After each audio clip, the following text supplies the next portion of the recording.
So I'm going to take a different approach. I'm not going to appeal to space agencies or photographers or any kind of, modern tricks. I'm just going to say that it is possible to know, and it was known for thousands of years, that the Earth is round before the invention of the camera, before the invention of the telescope, before the invention of the periscope. It was known. And all modern flat earthers owe their movement to zetetic astronomy, which was a book that was published in the 19th century. And the spherical figure of the Earth, while the flat Earth did exist in antiquity, the spherical figure of the Earth, when it was discovered in the 5th century, was pretty much undisputed until Robotham in 1865. Now, that doesn't mean he's wrong, of course, but that is just something to be aware of. And modern works on this topic, which I've read quite a lot of them, they all trace their text and a lot of their ideas back to the original, which was zetetic astronomy, which zetetic is kind of a strange word. All it means is astronomy based on your observations. That's how Robotham describes it. So I'm just going to show a few images here. This is Earth from the Moon, drawn in 1944 by a victim of the Holocaust, Peter Gins. So a lot of the questions that you see in these old drawings of the Earth from the Moon or from space that people imagined is they didn't know what the clouds would look like. So this is, I'm probably going to butcher this name, Camille Flammarion in 1884. And right before the first space probe made the first image of the Earth, allegedly. So this is the last one where we could say, okay, this was 100% their imagination, was this cover of National Geographic in 1956. So you can see that already people knew enough about science before those probes went up that we have images of the Earth like this. And I think we don't need anything but what we can do here on the ground to know that the Earth is round. So as such, the flat Earth memes of today come from the past because they're all based on that original work. So I'm just going to show this example here. And if you understand how I walk through debunking this example, you'll understand how you can debunk 90% of the flat Earth memes that are out on the internet. Because most of them, they have this kind of premise. They say, you can see this landmark from this distance, and you should not be able to. It should be obscured. That's what most of the memes are. I would say over half are like that. So you can see, I found this one online. I've seen it in quite a few videos, that Oahu is visible from Kauai Airport, which is 90 miles away. And they say that spherical trigonometry of a sphere, they repeat that sphere, is a 5,402-foot drop. So they use Google here to try to seem authoritative, but if you notice, the only thing they quote here is the distance, which is around 90 miles, and the elevation. So the thing that they're not quoting is where this equation is coming from. So how they get the 5,402 is from Robotham's map, which is still accepted widely in flat Earth circles today. I think almost every flat earther, I don't want to say every flat earther accepts this, that in this round Earth model, for every mile squared, you should expect 8 inches of drop off. Do you think that equation's wrong? I do think it's wrong. This is my main argument. If you can understand the argument I'm making here, I feel like I've destroyed most of the things around this topic. So I'm just quoting the original here, which I have this book. Yes, that is on page 7. If the Earth is a globe, he writes, and 25,000 miles in circumference, the surface of all standing water must have a certain degree of convexity. Every part must be an arc of a circle, which I agree, curvating from the summit at the rate of 8 inches per mile, multiplied by the square of the distance, which I do not agree with. Now, he goes on in that text to say that he got it from an article in a 19th century Encyclopedia Britannica. So I'm just I did research on this topic, and what I found is that the equation he's using actually calculates out to a parabola. So in the 19th century, before calculators, calculating this kind of equation right here, where you have all these square roots and squares. So I just want to say I have a little rendering error. You see R3 at the end. The 3 is a footnote pointing to the bottom. That's not R cubed. That's just an R. The footnote looks very similar. So anyway, this is the actual equation, and there's a full derivation and tons of math on the page that I put down there in the footnote. And using this formula, the real expected drop is 25% of the drop that is reported here. So he reports 5,402. But if you use this, and if you put this into Wolfram Alpha, you'll actually see it's like a cone. So it's much more accurate than just taking a parabola, because a parabola continues on forever, and it will never curve back in on itself. So a parabolic arc is never going to be a circular arc. It will approximate a circular arc for a small cross-section of the parabola around 0. You can see it approximates that circular arc, because for civil engineering purposes, that is all you really needed. I saw a table, and I could pull that up in our rebuttal section, where it actually shows the error as you get larger and larger. But I feel like it's easy to see from this image also that as you increase, the error gets more and more and more. So because it's just a fact of mathematics that a parabolic arc is not a circle. So I mean, that could be the case. I mean, I could see that formula perhaps being wrong. I've never done the math myself, but I mean, yeah, it's worth looking into. But yeah, you know, I'm not totally convinced that all of that would. There may be a problem with that equation. I could see that. I understand that, because a lot of flat earthers believe conflicting things also. So I'm just trying to attack what I think is a big part of the core of what I've seen argued a lot. But yeah, so I encourage you to look into this formula. I would. Sure. So I've seen, there have been a lot of arguments talking about long distance photography. From France to Spain, they're taking pictures from one mountainside to another from 200 miles away. And they're like, whoa, 200 miles away. This is way too far. There's no way I should be able to see this. And, I'm sure you've heard all the other examples where they're talking about 8 inches per mile squared that I want to mention is the 8 inches per mile squared is it calculates drop for that small area right around 0. So if you're standing up, you are already increasing your height beyond what that should be. That is not a formula for anything but the height right at the ground. So if you laid down on the ground and you close your eye, that would be it. But most people, when they're making these, they're actually holding their camera 6 feet above. And just so you know how nerdy I am about this topic, I actually have the favorite camera of the flat earth movement, a Nikon P900. Got the Nikon. I almost bought one. I bought one just to. Have you zoomed in on the stars? Yes, I have. I've done some of the. You have to do some adjustments in the camera to get it to stop focusing. I've some videos about it, but so here's something I'm almost done. There's only a few slides left. So these are the favorite stars of the flat earth movement, because this is what you can see from North America. But I actually live closer to the equator, so this is not what I see. So in North America, if you look up, you can see, oh, there's Polaris right in the middle. It's just like the flat earth model.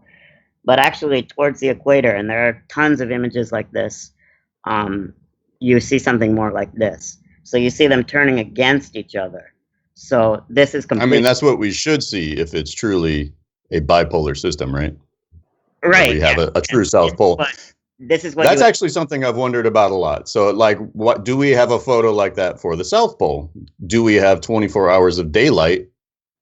Some kind of video we could independently verify from the South Pole. I mean, if we did, that would be a checkmate.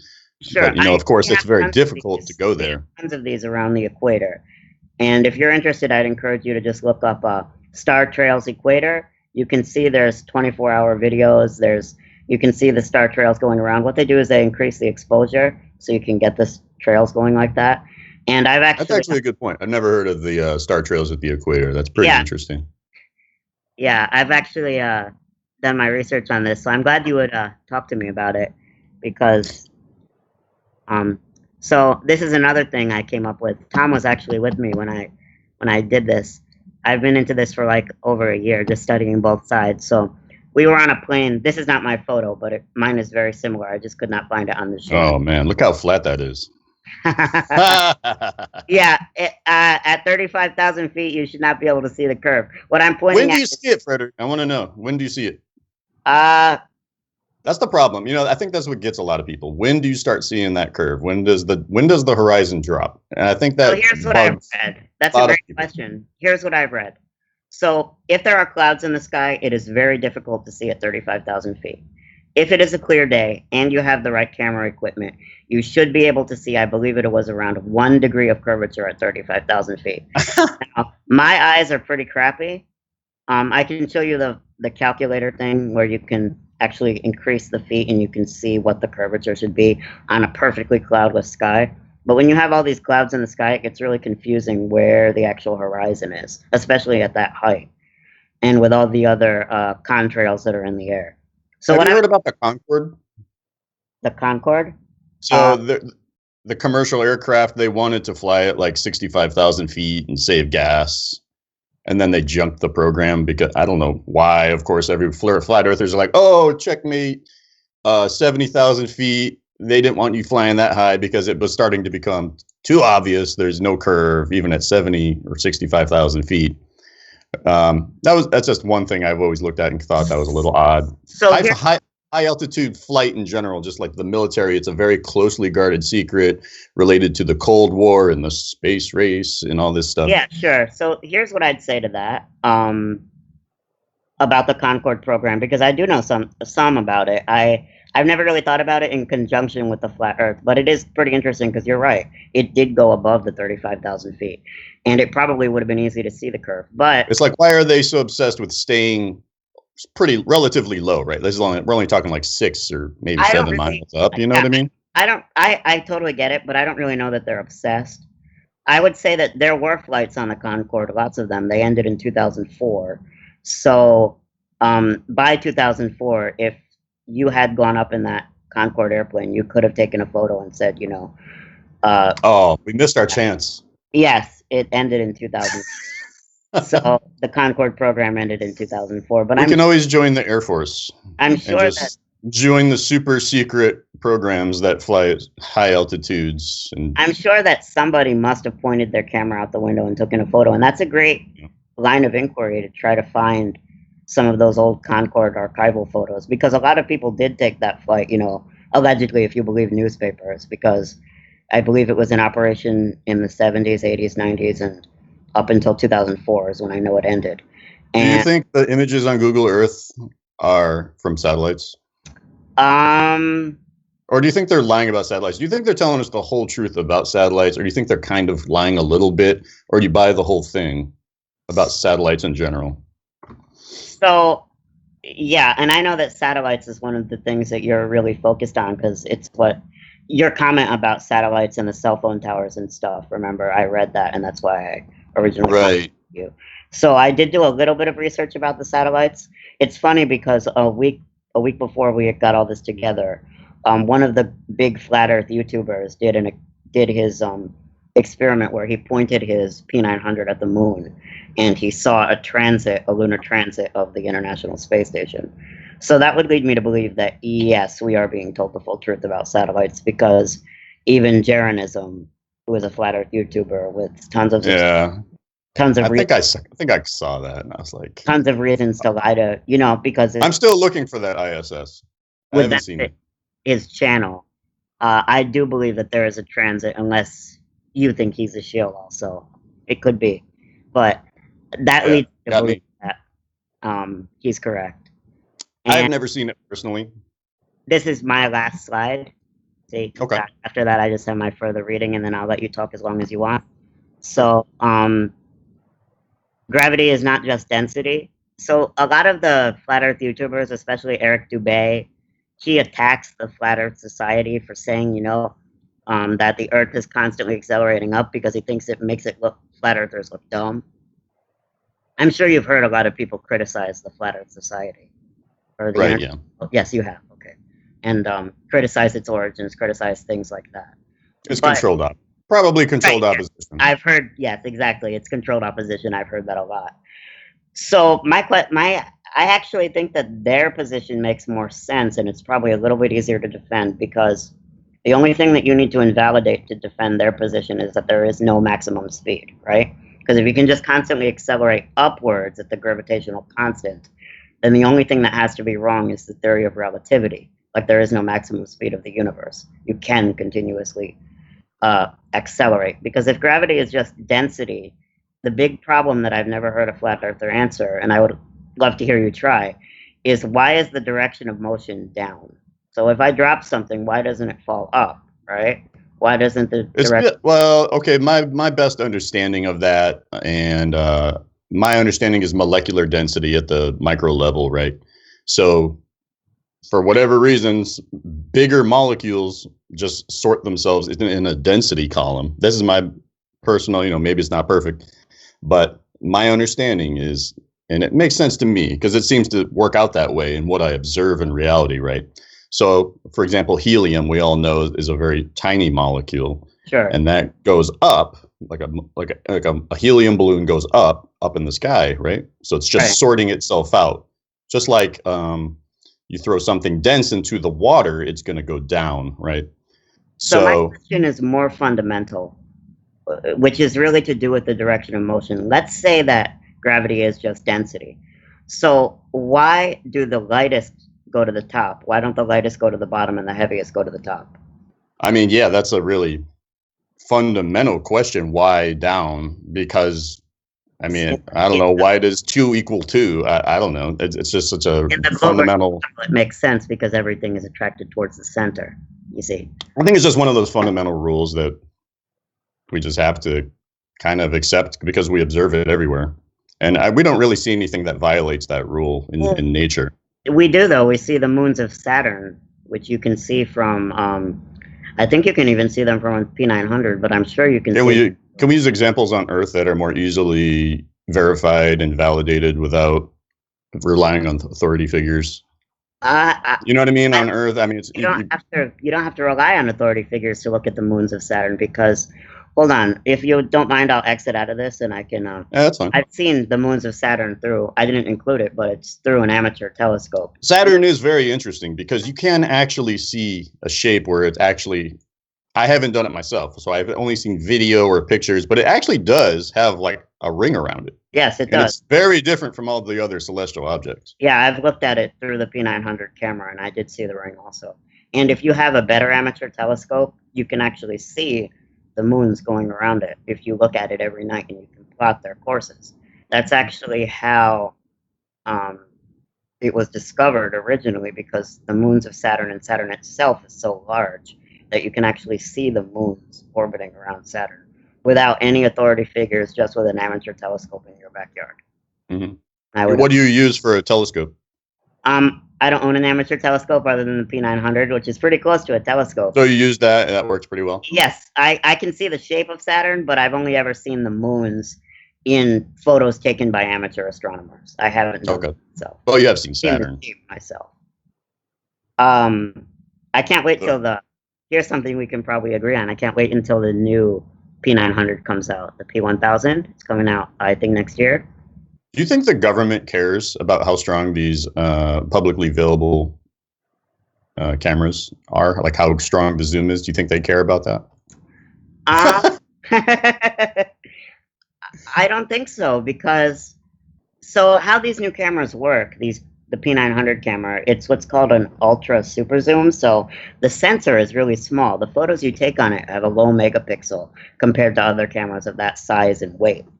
So how it works is it can be so lightweight because the sensor is so small. So as sensors keep getting smaller and smaller, we're going to find out real quick if they care, because it's going to be possible to make bigger and bigger zoom lengths. And they're already thinking of, I believe, increasing the P900 zoom by 30 or 40%. I can't exactly remember I read a rumor that said it was going to be over. And these are just some of the resources I used. I just want to preface them by saying that some of the people that are writing these are, really rude and I would not take their tack or their approach to calling people dumb. But a lot of the math I was able to verify from there, and yeah. So you're not going to pull a Pastor Anderson on me today? No, I'm not. I am absolutely not going to pull a Pastor Anderson. So that's it. That is mine. And if you want to just okay, cool. Well, I think what I'll do is I'll just kind of explain how I went. Hopefully the short version of how I went from an atheist to believing in everything in this book. And Flat Earth was a big part of that because, a lot of Christians, it's interesting, a lot of Christians believe in the literal creation. They believe in 6,000-year-old young Earth, right? Right.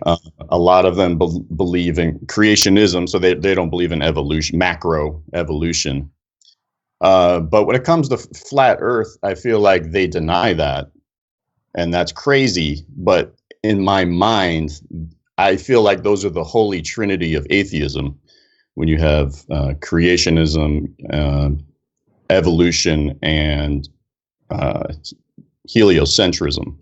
In my opinion, those are the holy trinity of atheism. And basically undermining the authority of the King James Bible. So, what I would say to that is, and it's a really good point, but what I would say to that is people have found for hundreds of years a way to interpret the Bible where it doesn't, even fundamentalists, even very strict fundamentalists, like you mentioned Pastor Anderson, he believes in it. So, and I believe that he's right on, at least according to somebody who holds his beliefs, he is extremely fundamental, and I don't see that it's much of a problem, Like I've seen a lot of you notice I didn't quote the Bible in the presentation or anything like that, as I wanted to make just probably I could have, but I just wanted to make it. I'm just kidding, Fredrick. I'm sure it would have worked. Even to non-Christians, because a lot of the words that, like the circle of the earth, for example, I can see how it could be both ways. And I read this article, which I did not, but I could find it again, where it was arguing about, the meaning of the Hebrew word. I have no idea. Yeah, and Hug, Khug. I don't know how else to say that, but I could definitely, I've seen people interpret it both ways, and I don't feel like the Bible necessarily has to be a history or a science textbook. I feel like it can have metaphors, and that's quite all right. So you think perhaps in many cases it's being more figurative? Sure, yeah. Like especially the verse about the grasshoppers spreading out the tent. I definitely do. Right, because it's always funny because they always mention Isaiah 40:22, but in that same verse it says he spreads out the heavens like a tent over the earth. So it's like I feel like that's a bad verse to reference. But that's off reference. Yeah. But hear the Andersonites mention the beginning of they only like the end. So they mentioned that first part. Continuing. For a long time, of course, I was just like literally one of these people that read Dawkins. When Dawkins, this new atheism came around 2006. I was all about it. I was in the Air Force at the time. I should ask how old you are. Yeah, I'm 39. Okay, I'm 24. So I was younger during when all this stuff was coming out, and it definitely affected my life. But go ahead, continue. Right. So that was like a big trend for a period of time. And I felt like the media was really pushing that in terms of like marketing and branding. Like, there are four horsemen of atheism, and we're going to completely undermine Western civilization now. So it was Dawkins and Hitchens and Sam Harris and the other guy, Bennett, I think his name was. And I read their books. I thought these guys are on target, smart guys. They are smart guys. I don't think they're dumb at all. Just because you disagree with someone doesn't automatically make them stupid. A lot of people forget that. It's just that God makes us all very different. We're all uniquely created. Our brains understand, interpret, and process information a lot differently because we're all uniquely created because, God loves us and he wants to make us interesting and different. Sure. So, we, so I read The Selfish Gene and all these books. But as time went by, I started to notice they were really hypocritical about certain aspects of science. And there were certain parts of science that they would deny. So I started to doubt that more and more. And I saw that how there was this war on Christianity, even within so-called Christian nations. Chick-fil-A was like this horrible place to eat. Tim Tebow was this reviled figure in the NFL, and he's getting, all of this criticism, and they practically ran the guy out of the league. I thought he was really good. He won that playoff game against the Steelers, personally. But anyway, so more and more, and even as a kid, I always was really interested in astronomy. I mean, it's so cool, right? Like the stars, the sun, the moon. I don't know how people aren't amazed by what a perfect timepiece the sun, moon, and the stars are. Like, it's like God's clock, right? Like they're never wrong. It's so amazing. The moon is always facing us. I mean, how crazy is that? Like, what are the odds? I don't know. I've actually tried to research what the odds of that are, because if you think about it, it is really amazing. Like over eternity, the moon always faces us. Never, and they have this explanation. 1 revolution per month, and it's exactly 1 revolution per day, which is exactly the same as our circadian rhythm. And it's it's sidereal locking, and the locks with the tides. like it never made sense to me. I'm like, dude, that's too crazy. Like it would we're both programmers. We know how difficult it is to get timing just right. Like you're off a little bit, and it's going to get off. Okay, it's going to increase and compound over time, right? Of course, I haven't really done research on, according to space agencies, the other planets and sidereal locking and all that. But I definitely agree with you that it is very... the Earth is at least very perfect for us. It's very magical, is it not?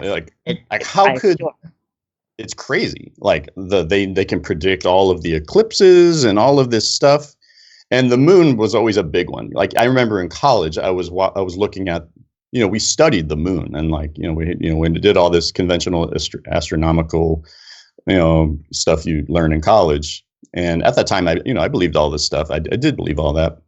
And we had to talk about explain the origins of the moon.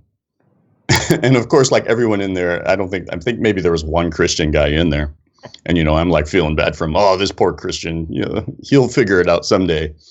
But, they have all these theories like, oh, maybe it was captured. Maybe the moon flew in and the Earth just captured it and then magically started rotating around it. Yeah, I remember I had to learn this stuff in science class, and I don't want to say I'm an expert on it, but I kind of remember the photos where it's like the 2 big bodies making an impact. You know what I mean? And then one of them, just smashed into it, and flew out, and then it just was magma formed. And the moon is what's left of the asteroid. That's what we learned. And what's weird is it's so different from the Earth, right? Like, let's I don't believe you can land on it, but according to heliocentric theory, it's something you can land on, right? It's just like Earth. It's a celestial body that orbits and spins just like us, right? So we are. One of the theories is it spun off from the Earth either via impact, or it just spun off at some point for when it was in a magma molten state millions and billions of years ago. And but there were a lot of problems with that theory too. It's like, well, I don't know. That doesn't really make sense. It doesn't look the same. It's a lot different in composition. I don't know how they know the composition of the moon, but somehow they know. Well, and from the space rocks brought back. Yeah. Actually, come on, Fredrick. I kind of moon landing? I don't want to put myself totally on that side. How do you feel about the moon landing? Just real quick. So I in general, tend to think it happened. I do agree there are a lot of problems with it, which is why I didn't bring it up.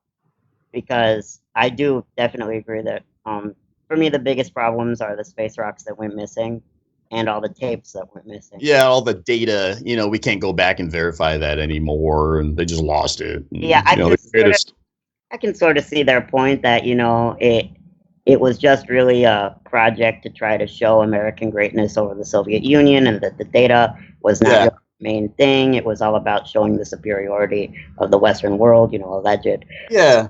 I can kind of see that side of it.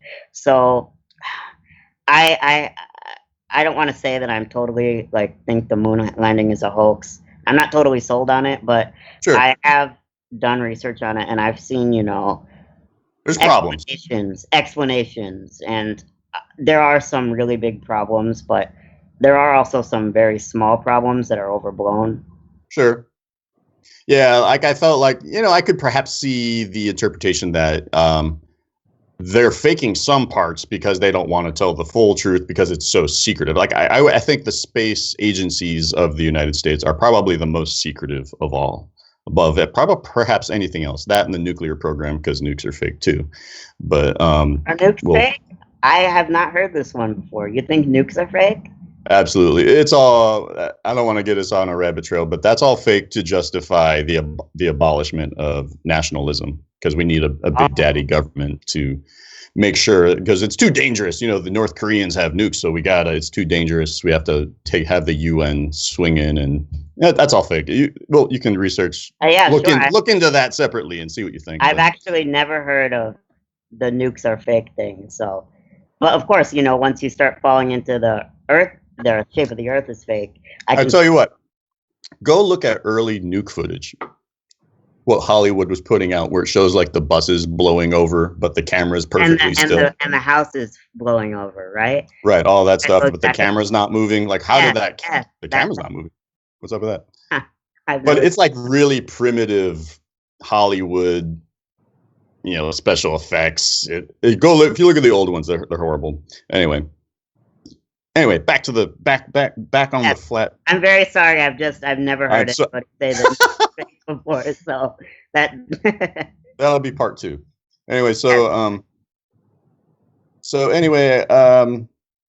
one thing I do want to mention: the Catholic Church, did they not persecute people who were promoting round heliocentrism? So, are you familiar with that history? Yes, I am familiar with this. They taught this heavily in my schools. I feel like from my research that's kind of propaganda. So the Catholic Church, they did persecute people who were saying that. So for the Catholic Church, what was more important was not really the shape of the Earth, it was the position of the Earth. So which is central? Is helio versus geo. Right. Can you really untangle those, though? I don't know. Outer space and heliocentrism, don't they go hand in hand? I don't think it really matters which one is central, because they both require each other. If you took the Earth out of the equation, then all of the other orbits of the planets would be messed up. Yeah. So it just matters your point of reference. You know what I mean? Like if you think about like a 3D modeling software, which one are you focused on? Is it the Earth or the sun? So sure. Yeah, the Catholic Church, what they were really worried about was people saying that the sun was the center, not the Earth. I don't think they cared too much about the shapes. I looked at some of the documents and I couldn't find, but I would love to be proved wrong, because I'm not exactly a fan of the Catholic Church, but yeah. I could not find anything that really showed that they were arguing for a flat Earth. I just saw that they were arguing for a geocentric model. Geocentrism. Right. So anyhow, eventually I stumbled upon all of this space race stuff after World War II. And actually, I think even before that, I should probably mention that the Book of Revelation was a big impact on me. Because I think everyone has kind of heard of the Mark of the Beast and how that plays into end times, and how basically there's going to be a great tribulation period where Christians are going to be persecuted. And I felt like that was really starting to lock into what I was seeing in my experience more and more. Yeah, I was starting when the Bible talks about the man will be numbered by his name, basically talking about a database system, right? Like everyone's going to have a number associated with their name. Like how did the Bible know about? Yeah, this is funny. A lot of Christians, or even just people, think I'm crazy when I say my favorite book of the Bible is Revelation, because most people absolutely. Like, oh yeah, my favorite book's John or Mark, or Acts of the Apostles. But no, I feel like Revelation is definitely where the good stuff is. I agree. Yeah, Revelation is amazing, and how that fits in, especially with Revelation 13, where it talks about the Antichrist who's going to come to power. He's going to consolidate all nations under his power, and he's going to force everyone to believe him, and the believers will take their mark, right? Sure. So, and we've seen that in Christianity. We've seen that in every, just everywhere. Like, we're going to talk about crazy theories because you've already said nukes are fake. One of the things I've thought about in relation to this verse is that perhaps the Antichrist is an artificial intelligence, and the mark that people are receiving is so that they can commune with that artificial intelligence. That's a possibility, but I think I've seen some scriptures. I can't remember off the top of my head, but I do believe it will be a living person. I have wondered about the AI robot theory. Yeah, because it could start as a living person, but I believe sure today are trying to replace bits of their body bit by bit. Like even I do think it could perhaps be a transhumanist thing where it's like like someone with implants or some kind of enhancements, perhaps, but or like some kind of neural kinetic. The transhumanist dream is actually to replace their brain one neuron at a time, so that there's no change in consciousness. You know what I mean? Like yep. Yeah. Some of them, of course, they see different ways to get there, but like for example, killing the body and uploading the mind to a computer. But the problem is that causes a philosophical problem where there's a change in consciousness, like where the consciousness in the original body dies and then it is quote unquote reborn in the computer. So a lot of them, what their ideal is to replace the brain one neuron at a time, because they believe that it's like the ship of Theseus. You know what I mean? Yeah, it's really interesting. I think even Pastor Anderson has talked about this, where like even if you took every aspect of your being, your physical being, and copied that, it still wouldn't be you. It would just be a copy of you, because there's a spiritual element to man. I believe we both believe that. Absolutely. There's a part that you cannot copy, like even if with all the best technology in the world. Right. Yeah, absolutely. Because see, here's the thing. I believe that we're very soon, like a lot of people have said in the past, oh, we're never going to know for sure if there's a God or not. I think if this kind of life extension forever is allowed to happen, there almost assuredly is not a God. Like exactly. Actually, I believe that's part of the rebellion against God. Right. Yes. Because you'll notice that everything that Satanists or people who are against God, they always want to invert the Bible. Like if you look at the creation story, I'm sure you may have seen lists where it talks about how everything's inverted in what they teach, and that's true. If you look at what they teach the reptiles come before the humans and all this stuff. They teach this the sun comes first and then the earth, but it's in the opposite in the Bible. And I think the easiest way to prove this is just to ask people. So what makes people born during 2100 more morally valuable than people born during 1900? Like, why did everyone born in 1900, if there's a just sovereign God, have to have the punishment of death? But let's say that, in a hypothetical world, which I don't believe is possible, this transhumanist revolution occurs in the year 21 or 2200. And then everybody after that point lives forever in a computerized, their own creation. Right. So if that were to happen, you could be pretty sure that there is no God. Right, because I would agree, and that's exactly why it won't happen. It never will. In fact, I think if they came up with technology to live forever, I believe at that instant God would come back, because he would not allow it. Jesus would come back at that very moment, right? Because it would totally break everything. Or it would be like is it Genesis 3 or 11? The Tower of Babel. Right. Yeah. So like a lot of I think there has, if that was allowed to happen, there's just no way that there could actually be like a God. It just doesn't make sense, because it says that people born after a certain point are more valuable than those before. Because there's it says in the Bible that every man is appointed to die once, so exactly. That would make the Bible a liar. Right. So it simply isn't going to happen, and I have strongly. I don't know if you've ever heard of this, but there's these transhumanist Mormon associations where they view it as like putting and I don't understand how you can reconcile this transhumanism with religion. I know we're getting really off topic, but I think it really shows that even though we don't agree on the shape of the earth, we can still be friendly and have a broad I think we agree on a very high percentage of things. It's just broad this one space issue, but agreement. that doesn't mean, we're insane or anything, or I'm insane. But anyway, so perhaps we should get back. So if you look at the history of the space race, okay, I believe that is all a giant metaphor.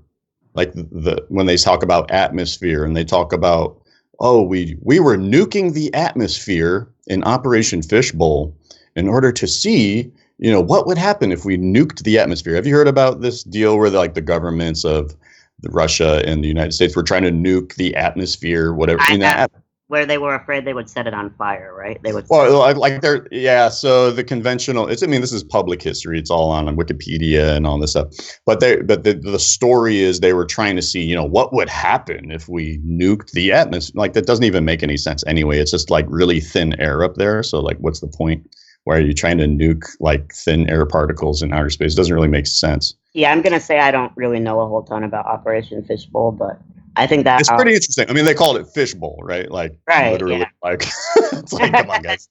You could come up with a sneakier name. Pretty, that name is pretty flat earthy. I can't deny that. Yeah, so it's an interesting, regardless of what you end up concluding, it's an interesting story that they were even trying to do this in the first place. So I believe they actually physically discovered the firmament a little bit after World War II, probably in the mid or early 1950s.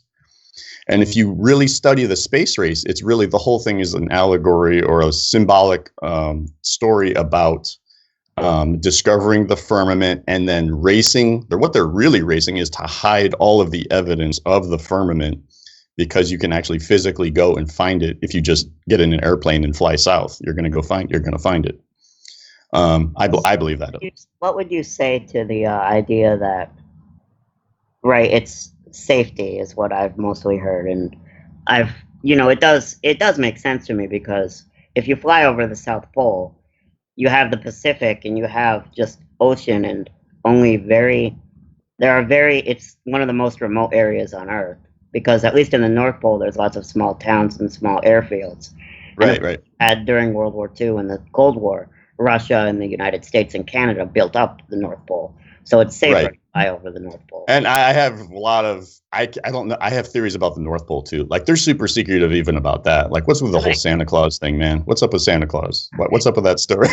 I don't know. Why are they making up that story about the North Pole? But even the North Pole, I want to visit the North Pole. It's interesting. Yeah. Right? I actually think. Can coincidences exist? Why does Santa Claus have to come into this? Can he just be a or no? Is there no such thing as a coincidence in our world? I know, right? So the whole North Pole thing as well it's really interesting if you compare the North Pole to the South Pole. They're really different. The North Pole has a lot of different kinds of diverse plant life and animal life. There's just more going on there in general. It's much warmer in the North Pole compared to the South Pole. The South Pole, and they have these. And it's supposedly getting warmer every year in the North Pole. So they say, and they say everything is getting warmer. It depends what decade you ask them. So, they're saying it was getting colder. I know this is our topic, but I actually do subscribe to that whole global warming thing. So I actually do believe it's probably true, because I've seen the shipping routes. You can see the maps where they're shipping things over the North Pole more and more. And Canada and Russia right now in the UN are fighting over, because that whole area used to just be a tundra, but now the ships are passing more and more. So, I know we're not talking it's a complex topic, but I think that actually plays into end times as well. And I think when we start talking about global warming and all of that, I think that actually kind of plays into end times eschatology. That's kind of a complex issue, but yeah, it is interesting, because it's like end times. It's like end times for atheism, right? Right. Exactly. Yes, it's end times for atheists, because and the reason that they had that's their end times for atheism is because it goes against the Bible. So the Bible says, what happens when he gets off the ark? God tells Noah, "Hey, I promise you and all of humanity, I'm never going to flood the earth again." So what do they tell us? They tell us, hey, they're going to flood the earth again. Well, even if all of the ice caps melted, the whole earth would flood, as described in the Old Testament. What are you talking about, Fredrick? Have you seen Waterworld? That movie was real, brother. I have not seen it, so can't comment. Water World. There was just water everywhere. That's like a documentary to them. Okay, that's like their religious movie. So yeah, Water World. It was just all water. I've seen maps where they melt. With Kevin Costner. I've seen maps where they melt both ice caps, and you can see there's still some Earth left. It's not everything. Yeah. Oh man. So anyhow, so they were nuking the firmament, right? Or nuking the atmosphere, and basically, once I believe once they figured that out, they came up with this Antarctic treaty saying, "Hey, you can't go south of just all of south of 70 degrees south. Just nobody can go there. These penguins are like so cute. We need to preserve this for science because they're just adorable." Okay.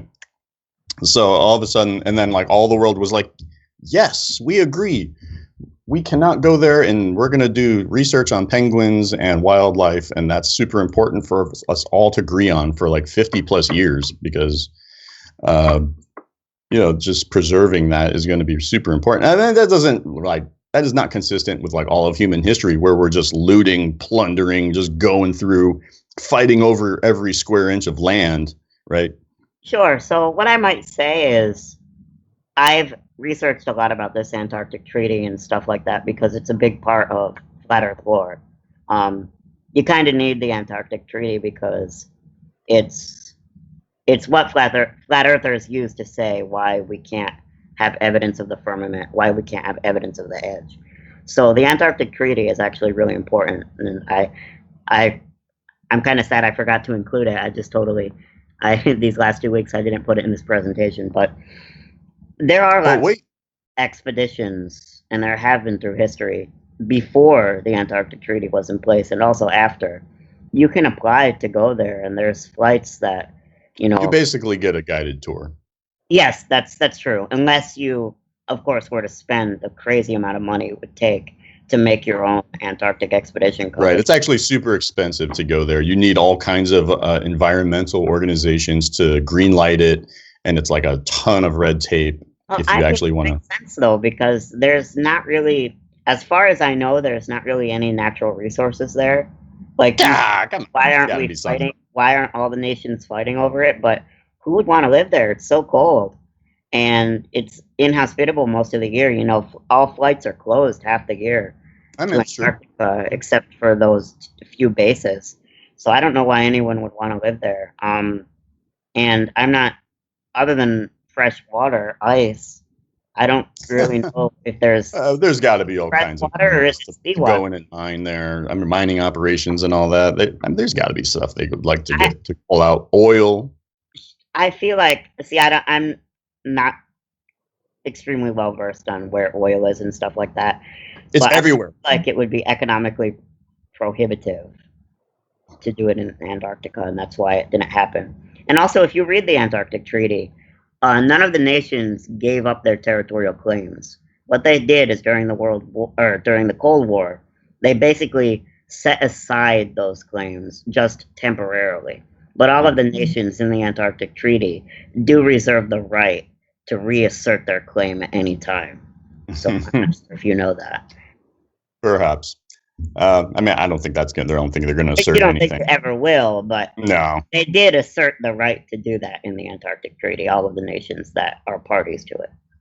So, yeah, they established that treaty. And then not many years later, they also established the Outer Space Treaty. So not only do we have the sides covered, of course, according to flat Earth theory, it's the borders, right? It's the South Pole. It's like a speaker magnet, right? Yes, so that's the negative is supposed to be the South Pole.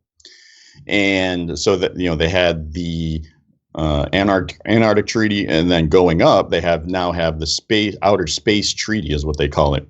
And it has all of these rules, and basically it's really similar to the Antarctic Treaty, basically saying, hey, you can't try to militarize space and all of this different stuff.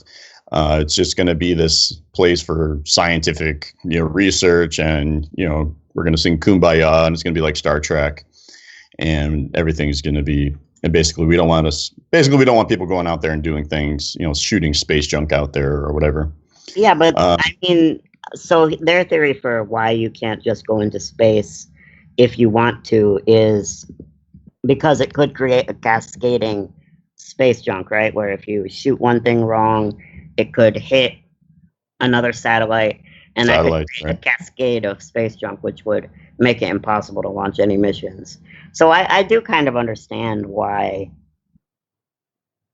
they believe that. Don't you? Sure. I mean, I could see it's plausible. It's just it's not consistent with all of human history where we're just fighting over everything. It's just all of a sudden they're just super, teaming up with the Soviets during the midst of the most heated time of the Cold War, and just suddenly agreeing on certain things.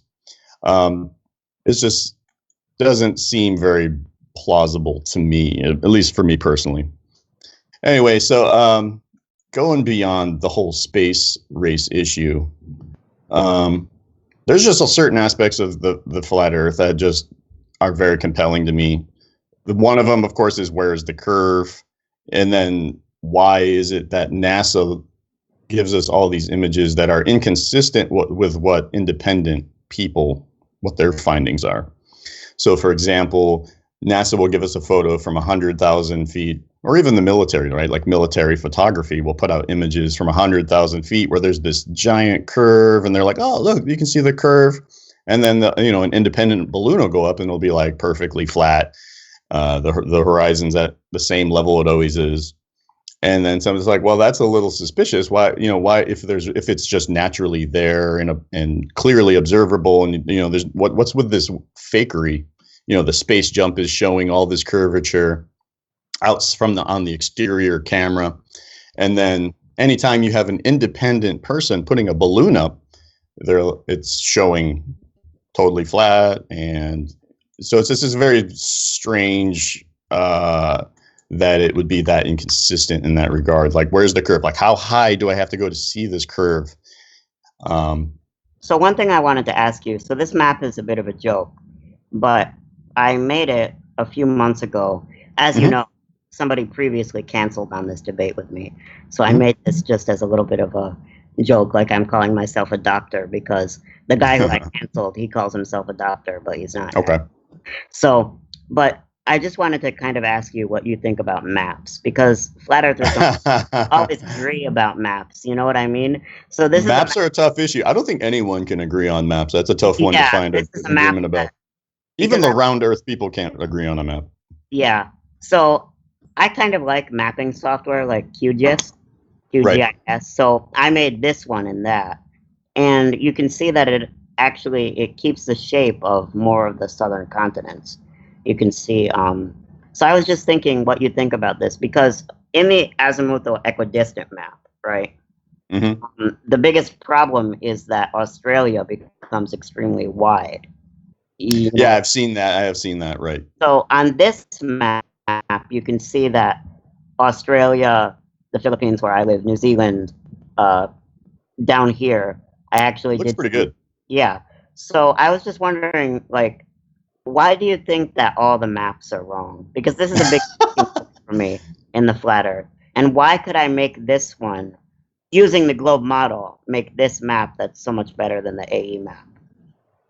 That's a great question. I don't know what it is about mapping in general, but it seems like anytime mapping comes up, I mean, I think you may have seen that movie clip, or I think it's a TV show where they're talking about all the different they're just conventional maps, and they're like, oh, the Mercator and all these different projections. Yes, they're like, oh yeah, Africa's this big, and United States is this big, and the lady's like, what is this map? Like, this doesn't look like where we live at all. And then she's like, oh yeah, you've been lied to this whole time. It's actually this big.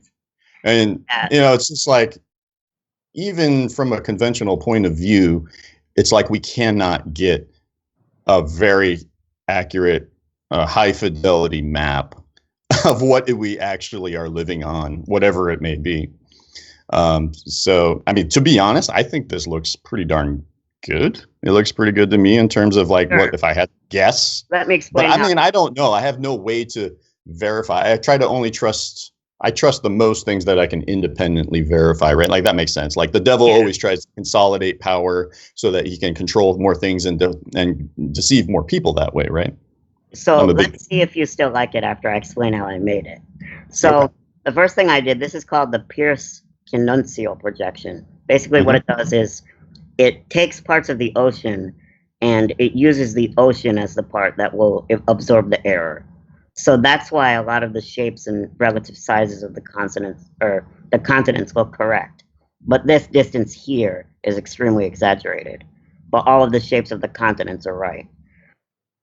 Like, Interesting. Yeah, it's kind of like a hybrid. Would that be right. accurate? And then what I did, because in this map, Antarctica would be right about here in its normal non-flat Earth shape. So what I Right. did was I just selected that, deleted it. Then I took the outline of Antarctica from the AE map and Okay. I put Superimpose the that, layer tail, that on. yes, and then I put the tail of Antarctica from the version of this map and kind of just smushed them together. And you can actually see this sharp edge here where I cut it. Right, right, That right. would be the tail of the Antarctica on the AE map. So I just mapping is one of my big sticking points for the flat Earth because when we use the globe Earth as our in mapping software in shape files, everything just works and everything makes sense. Right. And I've not seen any flat earther be able to prove from New Zealand that, actually this island in New Zealand is triple the size that we think it is, or Right, right, right. actually double the width. So that's just Honestly, yeah, I do think that's a tough one to resolve. Like, honestly, I've looked at this whole issue for a long time, and I don't think it's 100% one way or another because I find it to be some aspects to be really confusing for the flat model, and I find some aspects to be super confusing for the round model. okay. Like, Yeah, here's a simple example. say that because Here's a simple example that anyone can go out and verify, and you don't need any scientists or anyone to tell you anything. Like, if you go outside, why is it hot when the sun's overhead? It doesn't make any sense. Like, okay, the explanation is, well, oh, the sun is going through more of the atmosphere, so it gets colder. But that I just don't swallow that explanation. Like, it's hotter overhead because it's closer, okay? And when it gets farther away, it becomes more dim, right? You can look right at the sun when it's rising. So clearly the energy of the sun has dissipated over, just that farther distance. Now you can like look right at the sun because the electromagnetic, it has attenuated over distance like every electromagnetic signal does.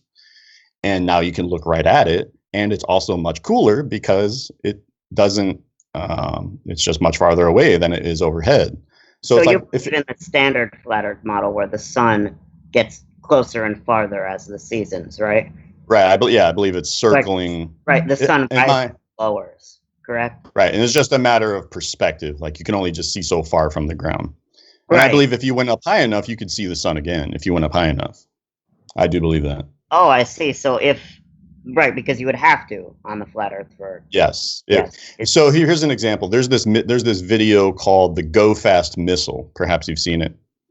It's this guy Kai Michelson. He launched a missile 71 miles up, and he had 3 cameras on it, and it was super spinning, so it's like kind of hard to watch, but you can see what's going on. And he launches it up from from Arizona. He launches it up from Arizona at a time when the moon is over Australia, and he launches it up, and in the video you can see the moon. Like it's really small and like really dim, of course, because even when the moon is on the horizon, it's really dim, right? Because Sure. the light has attenuated over distance, or the atmosphere, or whatever people may believe. And it's just like a guy left a comment. He was like, "Is that the moon in the video?" And the guy just responds, "Yes." And I'm like, does this guy realize what he's saying? Like, you're seeing the moon over Australia from Arizona. Like, that doesn't, if that's true, that is insane, right? Like, that's totally crazy if that is true.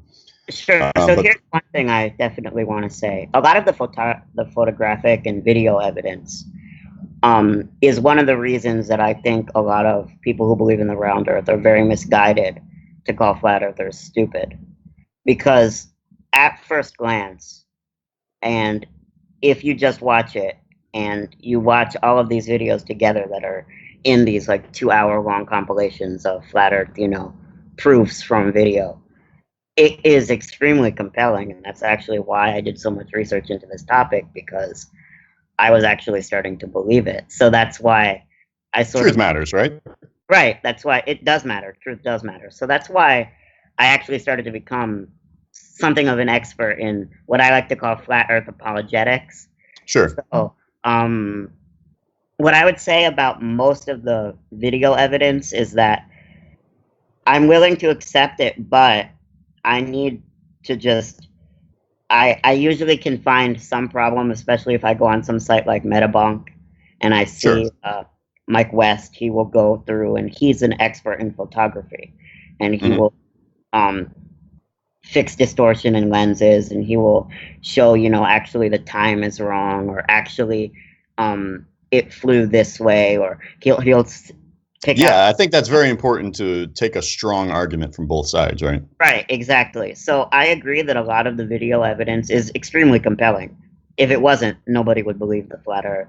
Like someone in chat is saying, there's clearly a curve from 120,000 feet. Like, but see, a lot of people say stuff like that, but I just feel like that's very disingenuous, because there's a lot of videos where there's none at all. I absolutely So I agree. don't know how they say that. Because if we're just gonna argue from videos, I've seen videos where it's totally flat. I've seen videos where there's a curve, and I've seen on both sides people say, that's a fisheye lens, either to prove or disprove. Like some people say that the fisheye is making it flat, because it's right at that angle, and then some will say, no, the fisheye is actually making it round. And I feel like my strong suit is map projections, geometry, stuff like that. So that's where I tend to go at it. But I have seen experts in photography look at these videos, and I would encourage anybody who has questions about a certain video or a certain photo to just ask on that Metabunk website, or just to search it. One thing I will say is one thing I do know for sure: when you see videos of the sun getting smaller as it sets, that's lack of a solar filter on the lens. So if you're going to shoot the sun with a camera, you definitely need a solar filter, because the sunlight will overexpose the camera, and it will make the sun look way bigger as it is. So how do you feel? Sorry to interrupt. How do you feel about all of these videos where it shows a really apparent hot light? And I think you have a pretty strong understanding of photography. You know what a hot light is, like a spot, or they call it a hot light, right? Like when you can see it clear. How do you feel about that? How do you interpret that? Like, of course, a flat earther believes, hey, there's a hot light. That means it's close. Like I have these lights in front of me. You can probably see light kind of shining off me a little bit. And you see it in all the NASA photography where you'll see like a spot that the light is close, so that you'll see a part of the light where it's much brighter. And you'll see that a lot in the high altitude balloon footage. Sure. So what I would say about that is it could be a reflection, because I feel like a lot of the stuff in the atmosphere is probably reflective, especially the clouds. So I have seen those, like they call it the spotlight sun or something like that. Right. Call it that. So more or less. So the name of the company that launched the very famous one that a lot of flat earthers use to show the spotlight, and I think it might start with a G, but that's escaping me right now. But sure. I've actually that spotlight right there, I kind of feel like it's just either a reflection off the ocean or a reflection off the clouds. I don't really feel like it's actually like a spotlight. Like that's because if you have a light that's really far away, you can still reflect it off a mirror. You know what I mean? Sure. That's I believe. why I see it. So let's get into stars. Stars are a big issue for me. I mean, we've been around on this earth for more than 2 decades. I've been around, 39 years. These constellations are constant for thousands of years at least, right? We can agree on that. Yes. And yet we're told that all of creation is predicated on an explosion, right? I don't think you believe that. Do you? No, I do not. And even if you did, I'm not saying you're a bad Christian, because some people just think, it's God created that explosion or what have you. No way that we can know. It's possible that God created it. I know you've heard of the gap theory, right? Yes, I've heard of the gap theory. Some people in my church actually believe that. So yeah, I kind of, if you don't believe flat Earth, I think that's actually really rational, to be honest. Yes, So do I, but I feel like I don't want to involve myself in things too high for me, as it says. So those kinds of things, like what happened milliseconds after the Big Bang, or was there a Big Bang, or that kind of stuff is definitely too high for me, and I'm willing to accept that. There's no way we can know that kind of thing, and Sure. who says they know for sure is probably not telling the truth. Yeah, I don't think you can 100% a lot of this stuff. So the stars were always a big sticking point. You know, the stars are amazing. It's like a part of God's timepiece, right? It's rotating in the sky. Constellations never change, and that just never sat well with me. Even when I believed that stuff, I was like, I believed, these are stars and they're all suns, just like our sun, and it's just flying through space, and we're part of this big cosmic God. Not a God-breathed explosion. I didn't believe that at the time, but I just believed it was part of this giant universe that was created by somebody. And even the fact that the Earth rotates around the sun, Tycho Brahe was famous for arguing that there should be some parallax, because we're talking about 93 million miles around the sun. So that's a difference of 200 million miles almost. And so we should see some kind of parallax. We're talking about objects that are very far and stars that are a little bit closer, but we never see any kind of parallax, not even over thousands of years of time. We should see some kind of shift at some point, because it just always was a very difficult one for me. It just never sat well with me at all. So I'm going to try to present to you the explanation. I don't know if you'll accept it, because you're right, this is quite a bit of a difficult one. But here's, at least from what I understand. So parallax has been a big problem for astronomy for centuries. You're right, Brahe did not see it, and neither did a lot of the people that came after him before him. And they just didn't understand why they couldn't see some kind of stellar parallax with the model. And basically what it all came down to is that the distances are just so great, and at least this is what is said, and I generally accept it if I don't have some reason not to, that it's kind of like asking, like, if something is really, really small, does it still exist? Like, do bacteria exist? So the parallax is so extremely small that you need very sensitive instruments to see it. That's what I've always been told. That's what I've found doing research. Right. We would have to accept that there's such an extraordinary, every single star has such an extraordinary distance that you can't even measure it over thousands of years. And even though the Milky Way galaxy is, I think they say it's flying like 65 million miles per hour through the galaxy. And then I would definitely agree with you that the distances have to be so great that there would be nothing, because there's just the whole model falls apart. That's absolutely true. And that's difficult to fathom. I mean, I think you'd have to down to whether you believe the scientists who have done the extremely precise measurements or not. See, my problem with that as a Christian, especially, that's a universe that doesn't indicate or convey a lot of intentionality. So that's something that's always bugged me. Like, okay, I have to accept that there's all these other lights in the sky are stars, and that, and that's how they sell this alien thing to us, right? Now we can get into aliens, because that's super interesting to me, and this all ties together with flat Earth and heliocentrism. Yeah. Because I actually believe the whole alien thing is going to tie into the end times with Antichrist. And you've seen Independence Day, that movie from 1996. Are you familiar? I've seen some clips of it. So the aliens come blow up the White House. That's a pretty famous clip from that movie. And basically, the aliens come and humanity unites, and they're fighting the aliens, and they win. And there's been a few movies like that. I think that is literally going to be part of the end times deception, and I think that's why part of why they're always selling the alien thing through Roswell and all of these different. It seems like the government's always like pushing this alien stuff, like even History Channel and the ancient aliens. Man, I think aliens did it. I don't believe in aliens at all. We are the apple of God's eye, and we're His perfect, His creation. I think there's two ways you can look at the alien thing.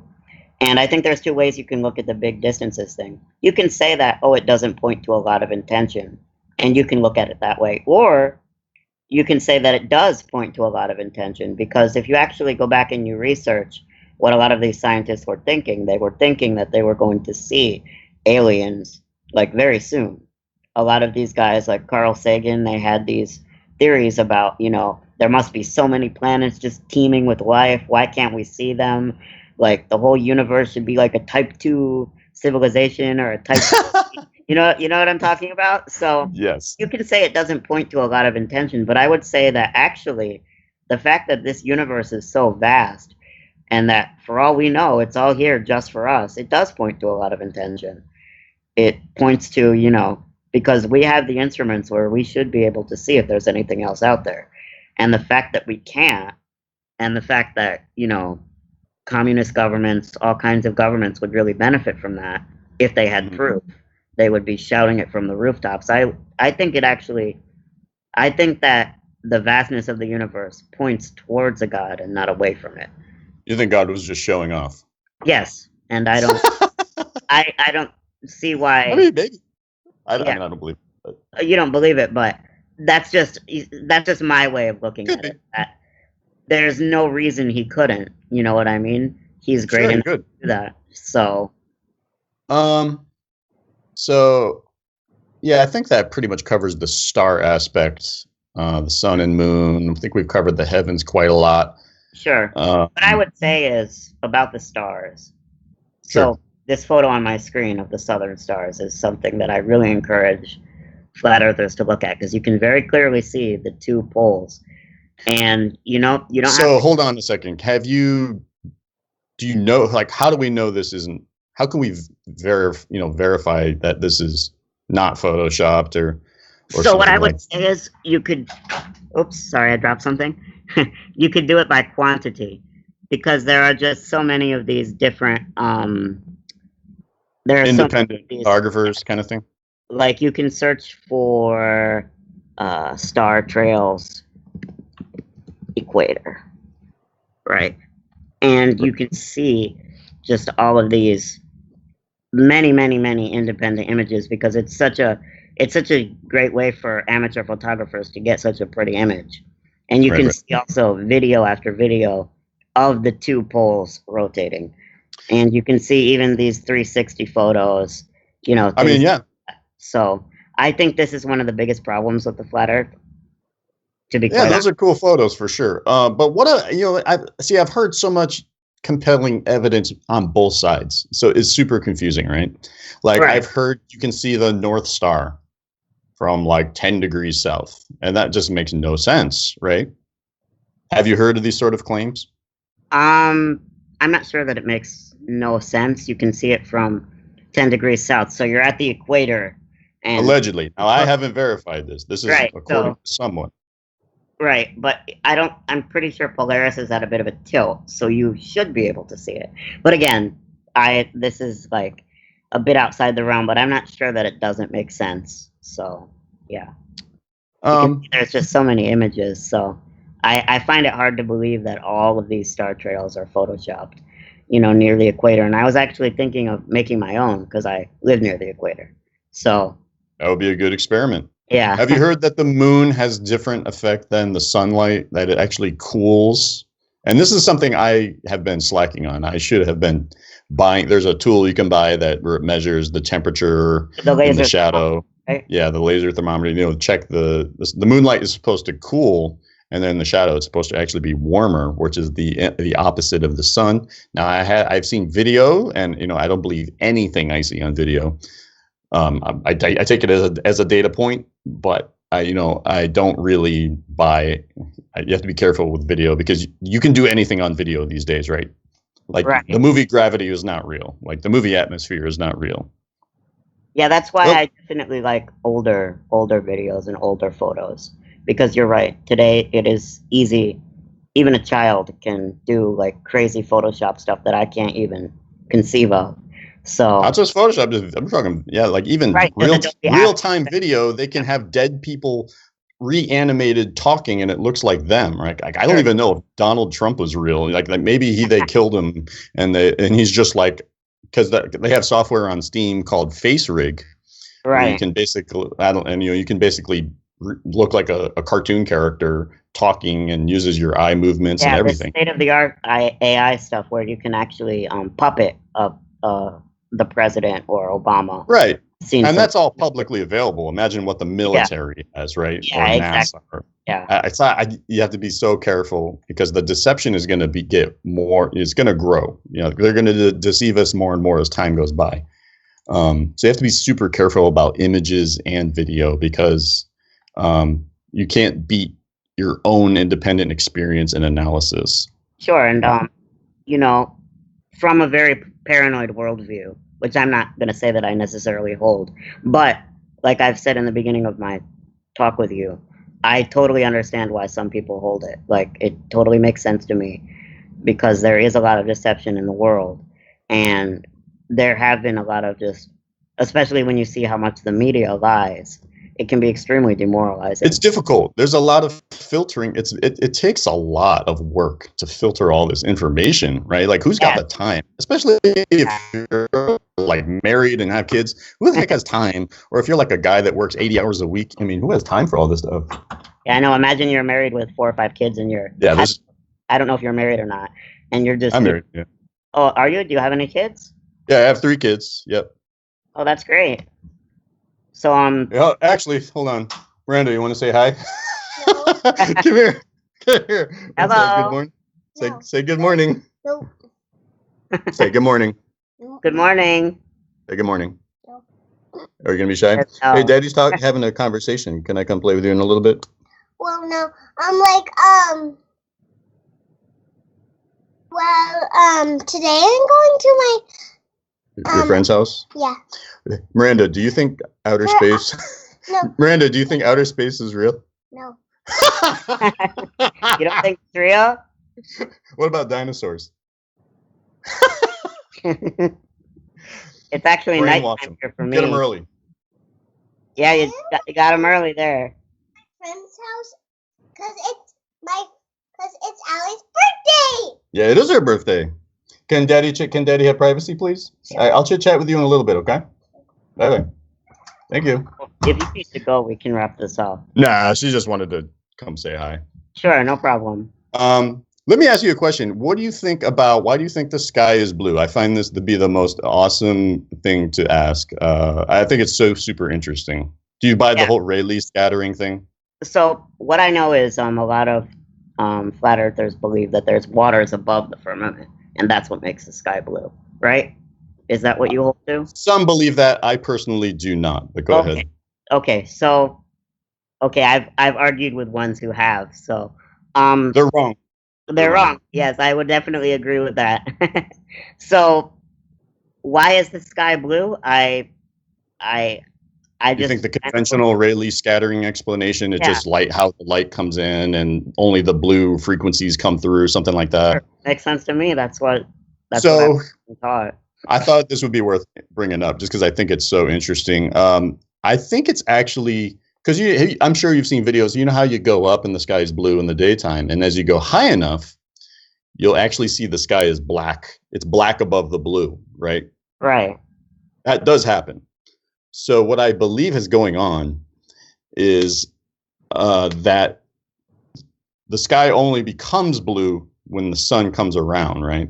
So the sun is an electromagnetic exciter, right? It excites the particles in the air. And there's a lot of neon gas. There's a lot of noble gases in the air, right? That just float in the air at lower altitudes, right? Right. We agree on that. So there's neon gases, and I believe what the sun is doing is actually exciting those particles and basically colorizing the air, which is why we see, the neon gases and argon lit up at lower altitudes. And I believe that's why it's blue, and I believe that's why at the edges it's being excited at a lower level. So you actually see different colors at those edges. I'll try to give you a more conventional explanation. Sure. As we all know, the higher you go, the less the altitude is, or I mean, the less air there is. Like the less oxygen, the less air. Yeah.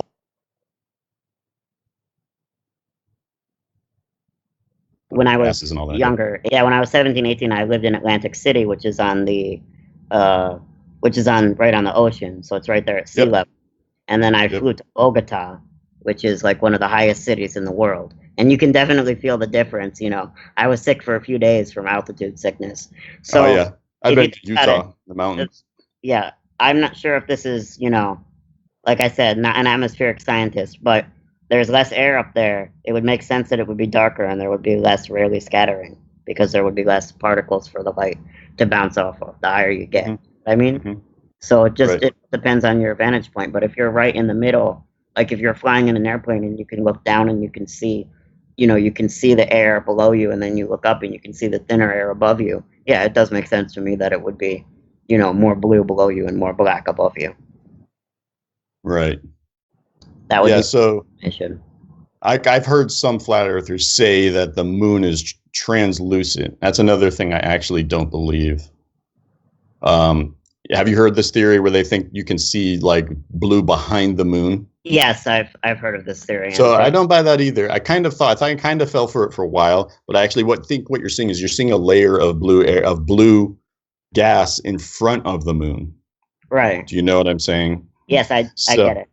So it actually, and that's why the color of the moon, I think you have probably observed this, the color of the moon always looks like the color of the sky, right? Or from your relative direction. Right. Like it'll be like kind of black from Yeah. when it's at jet black nighttime, but during the day it will look blue, and even the empty part, right? You'll see the blue part Right. through the. Like, how do you see blue sky behind a solid object, right? Like it can't be the blue light coming from behind the moon because it's a solid object, right? That doesn't make any sense. Right, that doesn't. Like it has to be in front of the moon, right? I definitely don't believe that the moon is translucent. I think we have such good cameras and telescopes these days that we can very clearly see that it isn't translucent. It's our closest. Yeah, I don't believe that. I think it is a solid light, just like the Bible says, its own independent light. So, yeah, it's so that's why I've come to believe that it's gas, a layer of blue gas in front of the moon, which makes it look like it's behind it, but it's not. Like we can't. That's never made sense. Like from the heliocentric point of view, like how can you see blue behind the moon, which is supposed to be a solid object?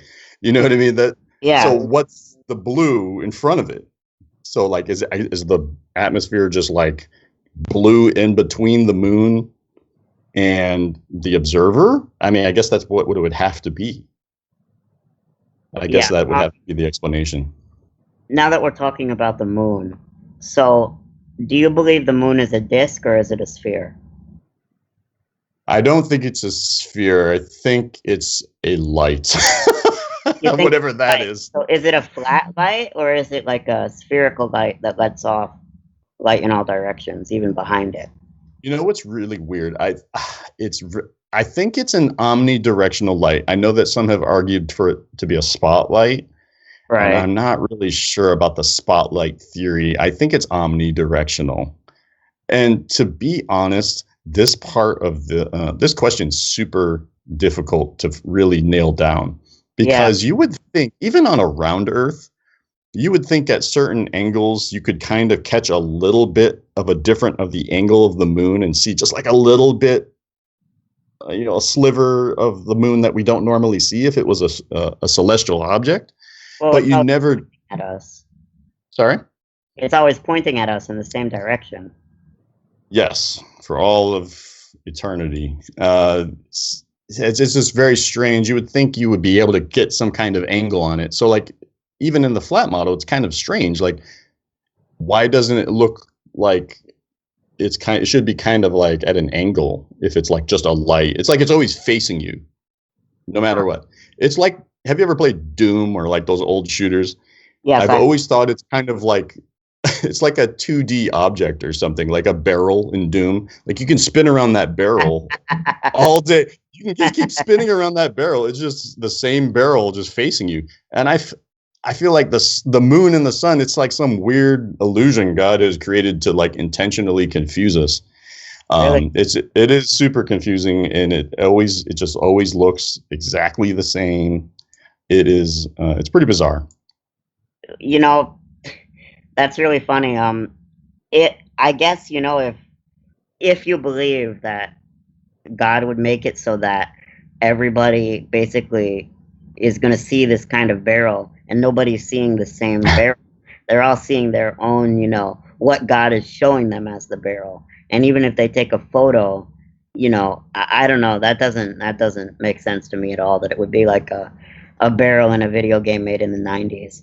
That graphics technique was I don't think God would use that kind of graphics technique, I think It's strange. he doesn't But need that's how it appears. yeah, he doesn't need those kind of hardware hacks, And it was good. It was good. It was a good performance boost for the Yes, absolutely. the MMO RPG that you created. But So even we've gone past that, so I'm pretty sure God would be able to get past I think so. the barrel. So have you? I don't know if you want to talk about hell and how digging down. Have you looked into how they dig? Like the farthest humanity has ever dug into the earth. I believe like- the Russians did it, right? Right. Yeah. So that part was interesting too. It's like, we're so good. We're exploring space. We've conquered everything that we have. We barely know what's in our oceans or in our earth. Like we've only gone down like 8 miles. And I find that to be very unsatisfying. Like you guys could only go down 8 miles and like you could not, it was impossible. Okay. It's like God designed the earth to be difficult. It's like he's perfectly designed it so that you cannot, figure out, find, you can't just dig down and find hell, right? Like Right. your drill literally melts. Like you cannot drill down because it's so hot. Just 8 miles down. Right. So, at least as far as I know, the conventional laws of physics and all of that, they make sense why you cannot drill down that far. It just gets so hot, as you said. So I'm not really sure that it's a problem in the around Earth. You're right that there is a lot unexplored, just simply because we can't get there. But flat earthers don't really have like a coherent idea of how, at least as far as I know, how deep the disk is. You know what I mean? Like, is it 8 miles? Is it 16, 32? So, Well, they say it's like 4,000 miles to the core in helio theory, right? Yes, I'm pretty sure that's correct. Yeah. Pretty close to that. But we've gone down 8 miles. And I feel like that's just so. But why do you feel like we can go down deeper? 8 miles is nothing. It's just like I feel like we should be doing a lot better than 8 miles. Yeah, my real question is, and not that it's like a solid proof. It's just like, yeah, come on, that's all we I can do. definitely understand your feeling that, but if it's too hot down there, it's too hot down there. We humans are really great at making engines to heat things up, but we're not good at making engines to cool things down. An air conditioner does not make it cooler on Earth. It makes it hotter outside and cooler inside. So how are you supposed to dissipate all that heat? Just pour a bunch of water. But that, I'm pretty sure, there are just some things that we are just not meant to discover. And until I see a reason that we should be able to go more than 8 miles, it makes sense to me that 8 miles is a sensible limit. So, yeah, I mean, I think we've covered a lot of ground. We talked about the heavens, the earth, and it's getting, it's pretty deep into the morning there. So, I'm gonna let you go. But do you just want to plug your game? Yeah, man, that'd be cool. I actually made a game. It's coming out on Steam. It's called, and it's actually kind of a little reference to the flat Earth. It's called Firmament Wars, and maybe it's not necessarily a reference to the flat Earth. It's actually a Bible reference. The firmament is found in the King James Bible, which is supposed to be, according to some interpretations, the impenetrable dome over the Earth. It's a real-time strategy game. Kind of combines elements of risk and civilization. So basically, it's a multiplayer game, and you can battle your friends up to 8 players. It'll be coming out on Steam on August 8th. So it's on 8/8/2018 at 8 p.m. Pacific time. It'll be coming out. So add it to your wish list. Just search Firmament Wars on Steam, and you can check it out and see what you think. And that's about it. All right, cool. And as I was telling you on Twitter, if you want help with mapping stuff, feel free to ask me. I can probably help That's you. awesome. Because We'll add a flat Earth map to the game. What do you think? sure, I can help you do it. But the software is based on the globe internally. Oh. Yeah, it's based on the globe. It's how it works. So anyway, it was great talking to you. Yeah, it was a great pleasure, man. It was good talking to you, and it was a great pleasure talking to you and hashing this out. And let every man be fully persuaded in his own mind, and let him come to his own conclusion.